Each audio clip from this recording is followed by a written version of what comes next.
What's up, meta nerds? This video is all about the HAVw A6 Juggernaut, also known as the Clone Turbo Tank, and we know a whole bunch of cool details about this thing through both the new Essential Guide to Vehicles and Vessels and the Star Wars cross-sections. So we might as well get started. The Juggernaut was made by Kuat Drive Yards, the company that owned Rothana Heavy Engineering, who are the masterminds behind a lot of our favorite Republic vehicles, including the ATTE and the ATRT. Now the first thing that anyone notices about the Juggernaut is its immense size. Not as big as the SPHA, but this thing is a massive 49.4 meters in length, or 162 feet, which is taller than the Statue of Liberty. It was 19.6 meters or 64 feet wide, or about the same width as 3 TIE fighters, and at 30.4 or 100 feet tall, making it about the height of 2 Octoptara tri-droids. Now what's really awesome is despite this enormous size, it still had a relatively fast speed of 200 kilometers or 124 miles per hour. This is all thanks to an enormous drive shaft, which runs almost the entire length of the undercarriage. And what helps even more is that this thing has 10 wheels, each with their own independent suspension, and each is broken into 3 different parts.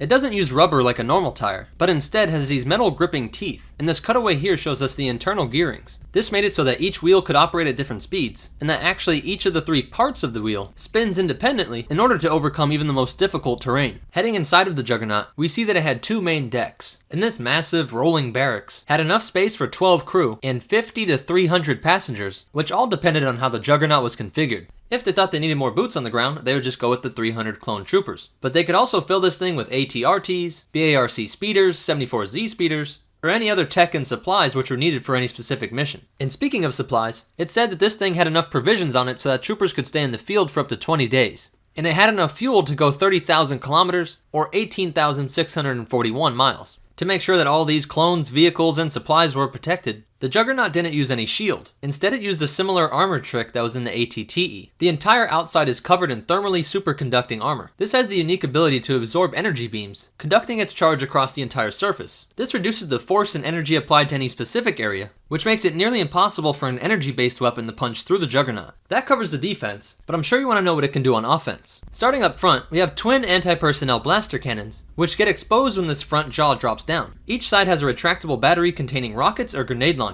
Back up top, we have a heavy laser cannon, which is said to have the best view of the battlefield. On each side of this, there are medium anti-personnel laser cannons, which stick out further from the hull, making sure that they go past the rocket and grenade launchers up front. And last but definitely not least, we have the rapid repeating heavy laser cannon. It's similar to the other heavy laser cannon, except for this one fires like a minigun in a helicopter. What's cool is that we actually have the range for the missiles on the side, with a maximum distance of 30 kilometers or 18 miles. I should also point out all the interesting little hatches and lookout areas that the Juggernaut has. A lot of people critique the ATTE and the UTAT for having a big exposed cockpit, but the Juggernaut did not make that mistake. Instead, each cockpit had a very thin viewport. Up front we have an observation hatch that the commanding officer would often look out of. Right above that we have this communication dish, which housed a whole bunch of scanning gear. Here we see the clone major was stationed and had his own thin viewport to look out of. Behind that we have a pair of hatch doors, which is where ammunition was loaded up. And then you have one of its most unique features. It had a retractable lookout post. These ladder rungs would be able to fold in, and the mast would be able to telescope up and down. There was enough room for a clone trooper to climb up there and act as a spotter, being able to relay all kinds of information about the battlefield, and having a potentially excellent sniping opportunity. Though that does work both ways, as this guy was of course incredibly exposed, and this was most likely not used in the middle of combat. That's it for the breakdown, but I also want to tell you about its really cool history. The original idea for this thing came out of a bill that was passed by the Galactic Senate. Basically, because all the systems were demilitarized before the start of the Clone Wars, the Republic was now scrambling to support other smaller armies. Some planets that aligned with the Republic were allowed to create their own defense forces, and the Republic asked Kuat Drive Yards if they could make a vehicle so massive and powerful that it would function almost like giving these planets a fort. The only problem was that the CIS caught wind of its creation and was able to pirate some of the shipments leaving Kuat Drive Yards. But most of them made it to the Republic, and it was used all throughout the Clone Wars, most notably during the Battle of Kashyyyk, where the snail tank and dwarf spiders didn't really pose that much of a threat. And it's kind of funny, one of the features pointed out about the tires is that they're great for running over dwarf spiders, and that their laser cannons barely even leave a mark on it. After the Republic became the Empire, the Juggernaut was still put to use, but a lot of commanders didn't think it was best for fighting rebels, and they got into a problem where they kept breaking down. This thing was more for dissuading large-scale armies from even starting a fight, or for taking it to the enemy in large-scale combat. And it wasn't ideal for hit-and-run tactics used by rebels. It eventually became so difficult to get parts for this thing that we get this pretty funny quote that comes out of a log from an Imperial machinist stationed on Dathomir. It reads,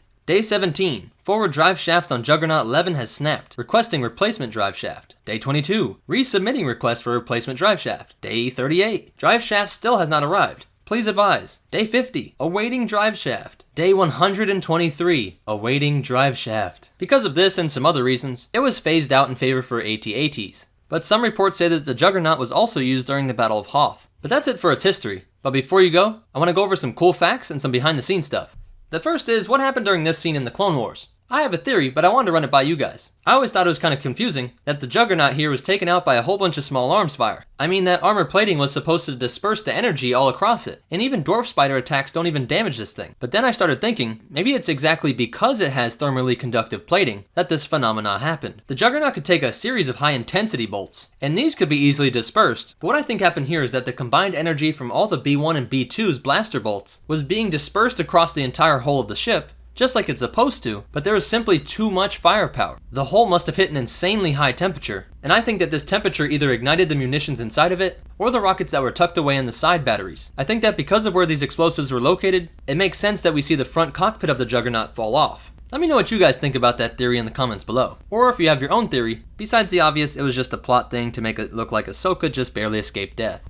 But I found some other cool facts too, like the estimated value of this thing being 350,000 credits. Which just shows how far off Star Wars money is from our money, as this thing was a vehicle the size of the Statue of Liberty for the same cost as a Ferrari. And while we're comparing it to cars, it's kind of funny that this thing had two pilots, one in the front cockpit and one in the back cockpit, and it could go just as fast forward as it could backwards, leading the clone pilots to argue with each other over who actually drove the front of the Juggernaut. What I think is really awesome is that the Juggernaut's design is as old as Empire Strikes Back, and as you can see in this concept art, it was originally going to debut during the Battle of Hoth. Some expanded universe writers ended up bringing this thing back to life, working it into some of their stories, and having it actually appear during the Battle of Hoth. But what's funny is that when they made the Revenge of the Sith, Lucas and his team had a much larger vision for the Juggernaut, and they made it 8 times larger in volume than the Juggernaut that appeared in the expanded universe stuff. So the original Juggernaut that came from the concept art became called the A5 Juggernaut, and the one that we know and love from Revenge of the Sith became known as the A6. And do you know why it's called the Clone Turbo Tank?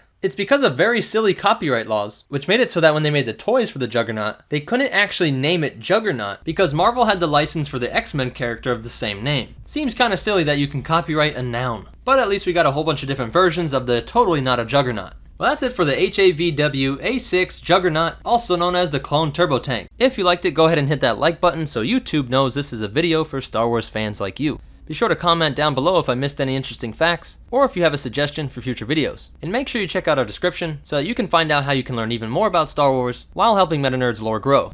But more important than all that, remember, never sign up for lookout duty, and the Force will be with you, always.